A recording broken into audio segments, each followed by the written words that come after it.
world. It was party from Thursday all the way through until today. We're trying to recover. Happy birthday, Deidre Tate. I hope 60 is being as good to you as your party was to all of us. So, welcome to this week's episode of Living Life Authentically. And yes, I'm Natalie B. McKenzie. Our guest today is someone we've had on before. So I like to call her a friend of TWW. She's been on our podcast. She's done the show when we did quarantine. As a matter of fact, she was a wealth of information. Not only is she a naturopath and a minister, she is also an author. She has authored over 6 books and is one of the few people to have taken a movie and then written the book. How about that? Then she co authored with a bunch of her gal pals from the music industry a new bestseller. That's right. It's on shelves. It's available for pre order already, and Amazon is blowing up. Ladies and gentlemen, help me welcome friend to TWW, none other than Dr. LaJoyce Brookshire. Hi, Natalie. Thank you so much for having me back. I appreciate you so much. Oh, please. We love having you on. Welcome back. How have you been? I am well, thank you. I am exhilarated, and you're tired from a weekend of partying. And I have been so tired, I couldn't even make the party. So happy birthday, Deidre, my sister. I couldn't make it. Trying to recover. And, as you said, you were worn out by Sunday. One of the things that I always say as a naturopath is we have to know when to sit down. Okay. It is so important for us to be able to know when to take a seat, when to say when, and stop pushing through, trudging through just because we think we may have to. I'm so grateful you said that. About 3 hours ago, I have been dealing with some clerical matters in the household and the business. We all know how we enjoy pushing paper. So I had a pile because I tend to just stack them up. I handle everything else, but not the paper stuff. So I dealt with it today, and it all had gotten to the point where I was overwhelmed. And then I truly was overwhelmed, and someone kept pushing me for more. And I heard myself say, enough. I've had enough. I am overwhelmed and I cannot do anymore. I That's will right. resume tomorrow. That's right. Good for you. With my show, I sat down after we did this big thing. I sat down for 3 weeks. I didn't do a show. I was too tired to even come onto my show and say I was tired. So I made the apology when I returned, but I felt my audience needed to know why I hadn't been there in my Mhm. absence, what was going on. I was happy to respond to that when I returned, but I didn't have the bandwidth to even come and say, this is what it is, you all. But I was happy to let them know it. So we're picking up where we last left off, LaJoyce, Dr. Yeah. Brookshire. So let's get our audience caught up because you and I have just picked up like gal pals who just saw each other last week. Right. Let's get them caught up a little bit because yes, you've been on with us several times. You've done the podcast. You've been a wealth, just an amazing source of information, especially through the pandemic. But let's give them a condensed version of who you are, what your background is, and when you speak so authoritatively on knowing when to pause, why are you able to do that so effectively? Uh, I am a girl from the South Side of Chicago, like we say, South Side. And we have to throw that in. I went to Kenwood Academy. And as people like to say, you Kenwood people are everywhere. Yes, we are. And we're among the greats. It has been some journey from the halls of Kenwood Academy to where I am now, working in the entertainment industry, having worked in the entertainment industry, a stellar career in radio and the record side as well. And I know when to say pause because I have seen a lot of people crash and burn who did not know how to pause. Mm. And my mother always said that when you see an example of what you know you do not want to see, make sure that you are not one of them. Love it. And I think that is the best advice ever. You know, wow. Being the youngest in my family, I've learned how to model that which I admire and how to avoid that which didn't serve them well, That's because right. my thought of, well, if I love you so much and it didn't serve you well, maybe I don't want to repeat that. So Mhm. that is such great advice that we get from our sage women, mothers, and older sisters.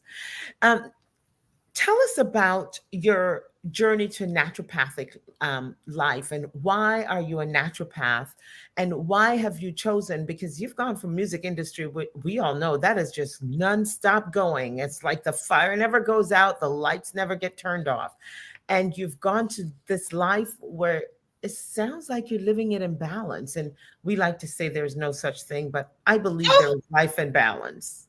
Absolutely. You have to strive for it, because if you don't try to reach for it, it's unattainable. You at least must make an effort to reach for balance. And it's in my nature. I don't govern myself by astrological signs, but I am a Libra. So it's interesting that I am always doing this. And I became a naturopath after I was dishing out a whole lot of health advice unofficially. Didn't have degree the first, certification the first, but I've been living a holistic lifestyle since I was in high school. And when I was at Kenwood Academy, my dear friend Cindy Rogers gave a speech on why you should become a vegetarian. And we had a speech class, and it was a persuasive speech. And I was so persuaded. I went to the lunchroom, ordered a grilled cheese sandwich on rye. And that night I went home and told my mommy, I'm never eating meat again. I'm going to become a vegetarian. She said, help yourself. There's some salad in the refrigerator. And then I went to GNC, got a job back when GNC made sandwiches, squeezed peanut butter, and juice, when it was really the Whole Foods of our Mhm. time. The Whole Foods. Remember Yes, I that? remember. So Yep. I worked at a GNC store in Chicago. And by the time I went to college, I had amassed so much information, and I had all of these boxes of supplements. We used to have to discard anything that was cracked or the label was torn off, anything like that. And I would dumpster dive, literally. I had boxes and boxes of stuff in college. And on my campus, I was known as the village healer. So if you had to take that test and you got sick in the middle of the night and you had to really take that test the next day, or if you had to leave town with the track team or the football team and you really needed to feel better and health services were closed, people came to me and I gave them something really nasty, but it helped them to feel better right away. So sort of it was my calling. So I was doing it in an unofficial capacity and for free. And for And free. and for free. And then after many years, actually, when I left the entertainment industry, I said, now is the time to really follow and pursue my passion of this naturopathic lifestyle I've been living since high school. So let's talk a little bit about the music industry and how that propelled you to where you are today. I see where you held weekly classes on Sirius XM doing the Urban View. I love the tagline, "The Good Doctor." Good It's no doctor. secret that I'm not Wait, a fan of pharma. we have to thank my student, Carew Daniels. When I first landed in New York, I worked in radio at Sheridan Broadcasting Networks as an Eastern entertainment reporter, where I wrote information and entertainment, short form and long form programming.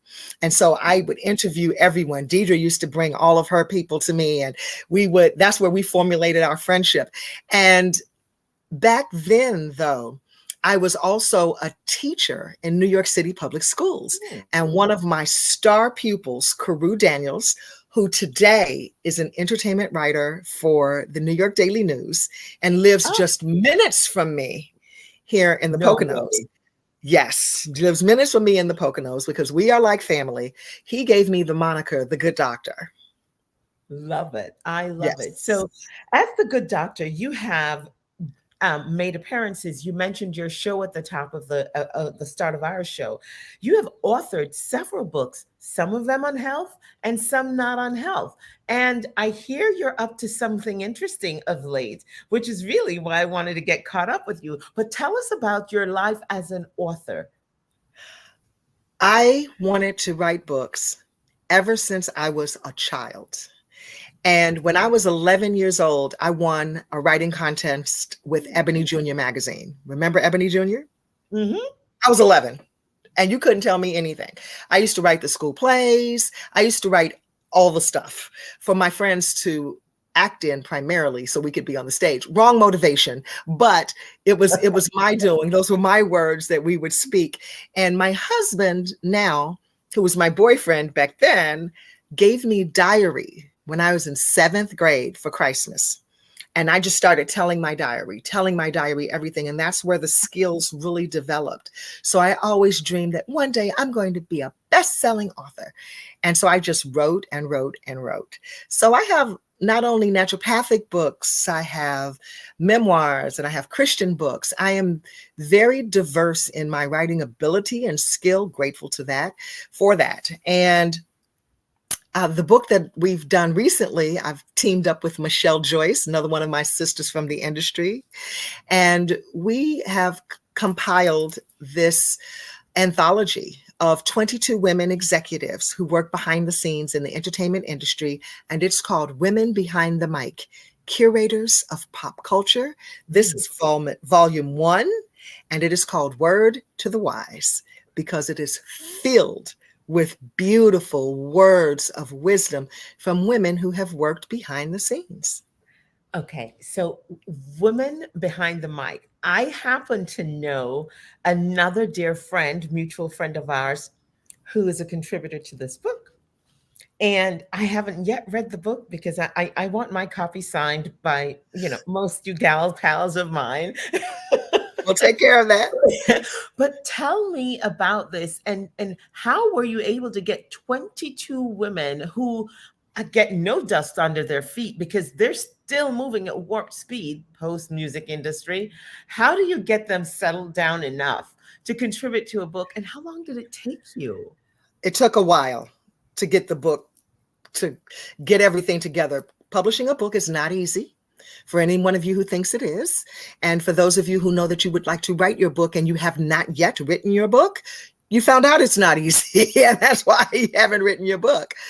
But it has been a journey that we began in 2017, and it started with a phone conversation that Michelle Joyce and I had, and she called to say, "Did you see Can't Stop, Won't Stop?" I said, "I did. I liked it." And she said, "Okay, anybody ask you to be a part of it?" And I said, "Nope." "You?" She said, "No." And no one asked Katina, Kelly. No one asked. Okay. All right. Then the New Edition biopic came out. And I'm watching with my popcorn 3 nights in a row, right? Waiting to see how Juanita Steffens and Renee Foster would be depicted. Because when I was a radio producer, they helped to make my job easier. Okay, because they were in publicity. And 3 nights, no mention of Renee or Juanita, not a glimpse. And I thought, okay. But the first thing that really kind of stuck in my goad was when I went to see Notorious. Did you see that? Yes. Notorious, and I was Biggie's publicist from the beginning to the end. Mm-hmm. And in the movie, I'm just sitting there. I'm a consumer. I paid my own money. I went to my local theater, got my daughter situated in dance class, and I'm an afternoon out, excited to see this movie. I'm sitting in my favorite seat at the movie theater and enjoying the show, not minding. I don't see any depiction of myself. That's not why I'm there. But there's a scene where Faith Evans is doing an interview, and she's in the room with the person, and Biggie knocks on the door because he's coming to ask her about Tupac. Oh, I remember that day. And not exactly the right situation, but I remember the day. And so then the interviewers interviewing Faith, they all look at the door, and the white guy stands up. And I think, so clearly he's the one who's handling the publicity business had set this up. And I scream out loud in the theater, "Oh, so I'm a white man now?" Stop. What the South Side of Chicago girl jumped out in that Pocono theater. I'm throwing popcorn. I'm cussing. That is not that. What? Wait, what? And everybody turns around and go, what the heck? This woman is crazy. So I get up and leave. I haven't seen the end yet. Okay. So I was like, okay, y'all, everybody, enough. I see what's happening here. Revisionist history is in full swing. You don't need to write about me. Let me do it myself. If you want history told, tell it yourself. But what you won't do is erase me. Wow. So you got, tell me, name drop with me, because you've got 22 of the most powerful women in the 80s into the 90s. Well, you know what? This list is ongoing, Natalie. This is just volume 1. I mean, we didn't want the book to be 500 pages. It's already 230 something pages. But I can think of 15 people I know. Yes, of course. Listen, volume 2 will be in November. We are going to release 2 volumes annually. One in November to commensurate with the anniversary of hip hop, and one every March to commensurate with Women's History Month. And when will Netflix pick this up and make a series? I just, Yes, it will be absolutely be a docuseries. I love this. It will absolutely be. Mm-hmm. I have not met. You said Joyce. What's Michelle Joyce? Michelle Joyce. You love her. Michelle Joyce. I'm surprised because the name doesn't even stick for me, except it's so close to yours. So you have yourself, Michelle Joyce. Tell me some of the other women that are listed here without telling the stories. Sure. Jacqueline Reinhardt, okay. Michelle Cross, Janine Coveney, LT Ladino, Deidre N. Tate. Shout out to Deidre.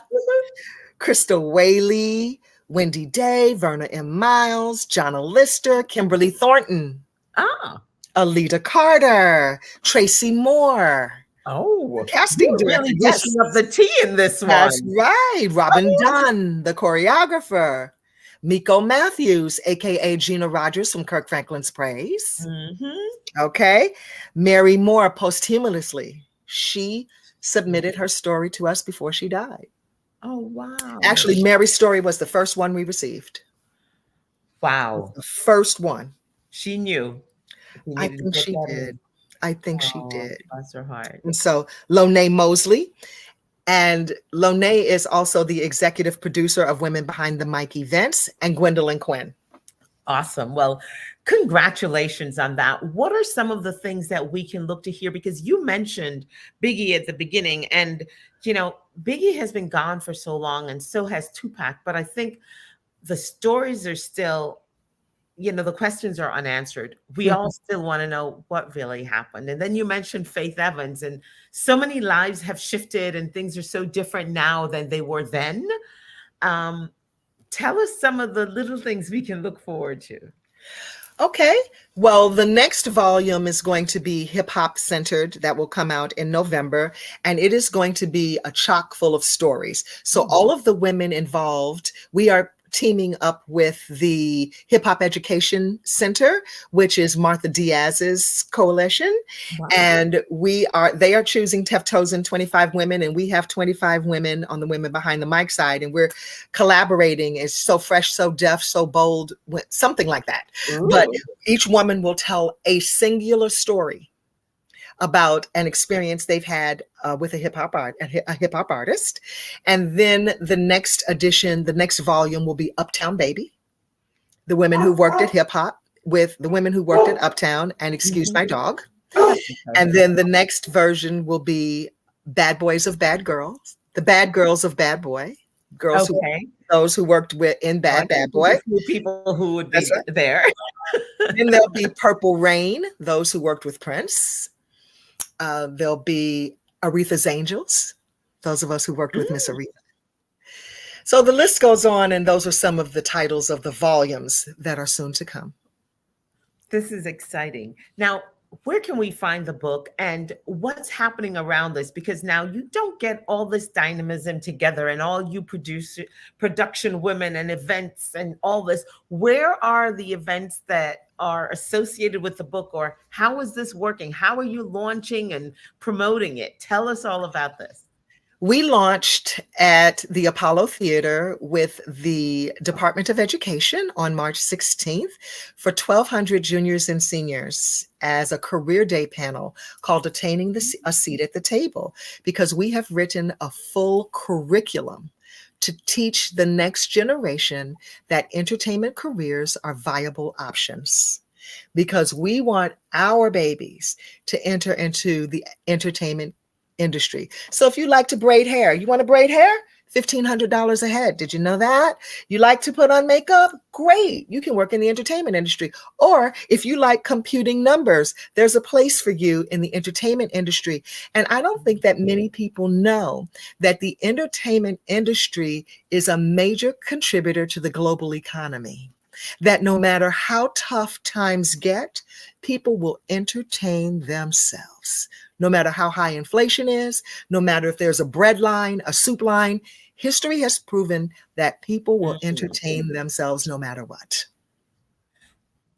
Wow, this brings to mind so many different things, because I know those of you who are from the music industry, especially the women, I see it a lot with the executive women who really want to leave a mark. Well, you've left a mark, but like you said, with no desire to be erased.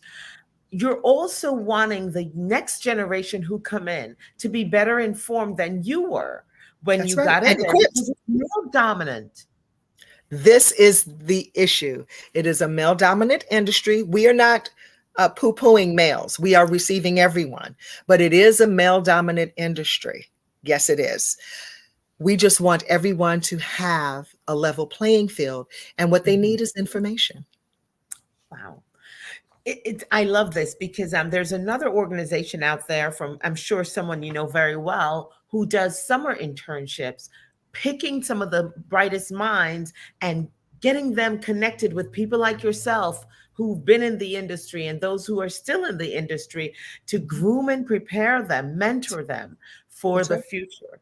And I just love that that's the strategy you all are using. Okay, where can we find the book? And are the events, such as you mentioned this educational event, what else do you have coming up? Is it stuff that's open to the public? How do young people find out what's happening over the summer? All these questions I have. Yes. I'm so glad you asked. We have a lot of things on tap for the summer. We're going to be in Martha's Vineyard. We're going to be at film festivals. We're going to be in lots of places, but you can stay connected to us by tapping into womenbehindthemic.org. You can also follow us at official Women Behind the Mic on Instagram, and official WBTM on Twitter, and Women Behind the Mic on Facebook. And the book can be purchased wherever books are sold. If you don't see it on the shelf, please ask for it, but you can also click Amazon, and the Kindle version is also available. And we have gone #1 on Kindle and on Amazon, and heading that way, and also on Barnes and Noble. Well, is the audiobook available? Are you yet on Audible? We are not. Girl, that would be some dish to listen to. I would love to hear that. You know what it took to gather these 22 stories. You asking about sitting people in a studio and gathering. No, Natalie. No. I'm tired. Come on now.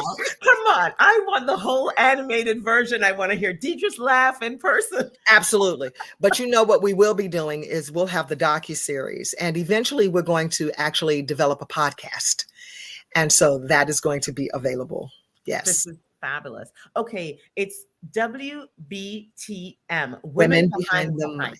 The mic. And it's no accident that this was launched and the book was released in March for Women's History Month. And I have to tell you, we bumped you last week because we were doing our recap on women honoring women. But I'm so excited that we get to start April out with you. And this is a great way to do it. So it's on Instagram, official Women Behind the Mic. Yes, now, and even tomorrow we are doing an educational event at the Shabazz Cultural Center in District 5 in Harlem. And several of the ladies, 5 of the ladies, Deidre is actually the moderator. And so there'll be Kimberly Thornton, Deidre will moderate, and Lone Mosley, Michelle Joyce, and my sister, I don't know why I'm drawing a blank on her name right now, but I did say Kimberly Thornton. Yes, Robin Dunn will be there Robert Dunn. Okay. And this is tomorrow. all happening tomorrow? That is happening tomorrow. I don't believe that's open to the public, but I have to go that is check my something. spam because somehow I am just not in the know or I didn't make the There are cut. a lot of things happening, and we'll have book signing events, and also we are available to do book signing events, and we are also available for speaking events and interviews to come, and yes, as a group collectively. When we conducted this panel for the very first time in 2017, it was at the Newark International Film Festival, and they told us when the idea was pitched to them, oh, who's going to come and see you all women talk about your careers in the industry? Well, it was the second highest attended event. It was standing room only. It was phenomenal.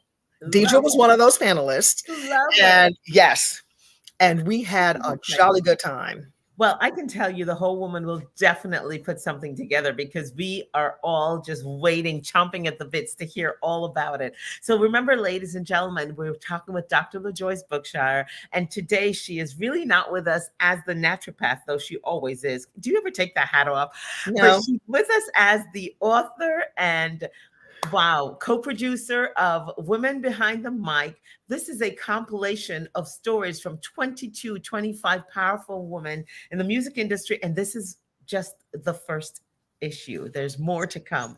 And so they're doing workshops, they have lectures, they're available for interviews and speaking engagements. And you can find out more by going to womenbehindthemic.org. They're also on Instagram at, is it the original, the official Women Behind the Mic. Official Women Behind the Mic on Instagram. Of course, you can find them, Women Behind the Mic, on Facebook. It's Dr. LaJoyce Bookshire. We are so delighted that you sat with us today.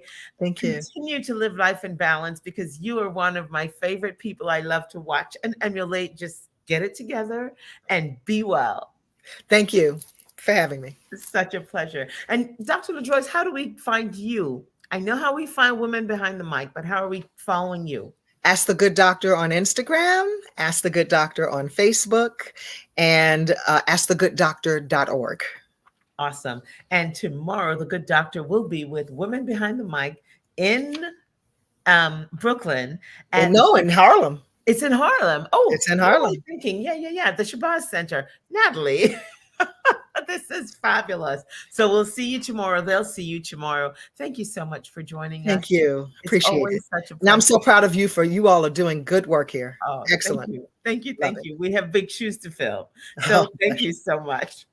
Thanks for joining us. So, ladies and gentlemen, we've been chatting with Dr. LaJoyce Bookshire. And again, you heard it, Women Behind the Mic. How exciting. WBTM. You can find them on Instagram. You can find them on their Facebook at Women Behind the Mic. 22 women authored a book. One of those amazing women is none other than our own Deidre N. Tate. So yes, I'm partial. I'm celebrating her birthday. I'm talking about the book she contributed to. Welcome to Deidre's World. And you're going to stay here for a little bit longer. In the meantime, here in our world at The Whole Woman, we have so much going on. So let me just tell you some of them. When we had our event, we had amazing goodies. And guess what's still available? We still have hand sanitizers available from the Lady Mist collection. There's still the candle that we created along with School Scents. We still have our body butter cream that we created with Miracle Buttercream. And so, as you know, we've partnered with 3 amazing women to create the Lady Mist collection. Thank you, Shoe Cosmetics, for helping us with our hand sanitizer, and not just sanitizing, but moisturizing while we sanitize. This is all available by scanning the barcode on your screen, or you can visit us at The Whole Woman on Instagram or The Whole Woman on Facebook. You can also visit our shop at bit.ly/TWW Lady Mist. Now, I'm going to go off script a little bit. Deidre's going to snag me on this one.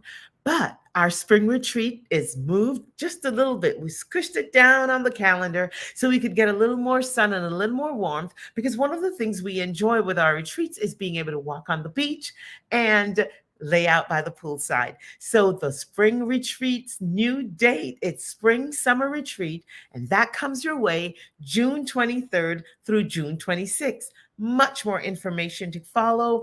If you're not getting our newsletter, go to our website and subscribe. Our website is twww.thewholewoman.com. Check us out on Instagram at The Whole Woman and on Facebook at The Whole Woman so you can get more information because our next retreat is almost here. Congratulations once again to Women Behind the Mic and Dr. LaJoyce Brookshire. Thanks for sitting with us. I'm Natalie B. McKenzie, and I wish you a wonderful week. I wish you